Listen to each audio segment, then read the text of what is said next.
Subscribe कीजिए और bell icon को दबाइए। एक बार एक जंगल में एक शेर अकेला बैठा हुआ था। वह अपने बारे में सोच रहा था कि मेरे पास तो तेज धारदार मजबूत पंजे और दांत थे, साथ ही मैं एक बहुत ही ताकतवर जानवर भी हूँ।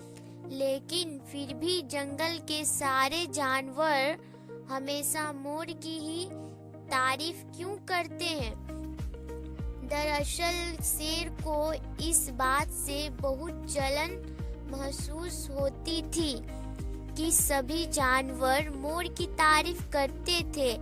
जंगल के सभी जानवर कहते हैं कि मोर जब भी अपने पंख फैलाकर नाचता है तो वह बहुत सुंदर लगता है। यही सब सोचकर शेर बहुत दुखी हो रहा था। वह सोच रहा था कि इतना ताकतवर होने और जंगल का राजा होने पर भी कोई उसकी तारीफ नहीं करता है। ऐसे में उसके इस जीवन का क्या मतलब है? तभी वहां से एक हाथी जा रहा था। वह भी काफी दुखी था। जब शेर ने उस दुखी हाथी को देखा तो उससे पूछा, तुम्हारा शरीर इतना बड़ा है और तुम इतने ताकतवर भी हो, फिर भी इतने दुखी क्यों हो? तुम्हें क्या परेशानी है? दुखी हाथी को शेर देखकर शेर ने सोचा कि क्यों न मैं इस हाथी के साथ अपना दुख बांट लूं। उसने आगे कहते हुए हाथी से पूछा कि क्या इस जंगल में ऐसा कोई जानवर है जिससे तुम्हें जलन होती हो और वह तुम्हें हानि पहुंचाता हो? शेर की बात सुनकर हाथी ने कहा, जंगल का सबसे छोटा जानवर भी मुझे जैसे बड़े जानवर को परेशान कर सकता है। शेर ने पूछा, वह कौन सा छोटा जानवर है? हाथी ने कहा, महाराज वो जानवर चींटी है।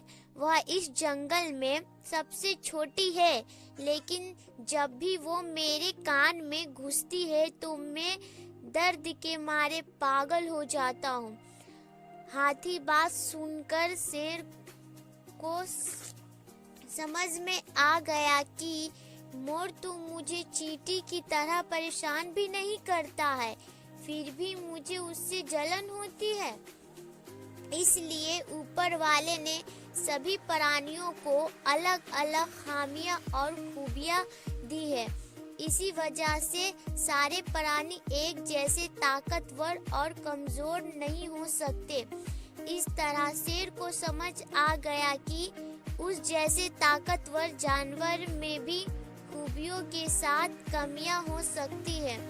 इससे शेर के मन में उसका खोया हुआ आत्मविश्वास फिर से बढ़ गया और उसने मोर से जलन करना बंद कर दिया। कहानी पसंद आए तो लाइक कीजिए, सब्सक्राइब कीजिए और बेल आइकन को दबाइए।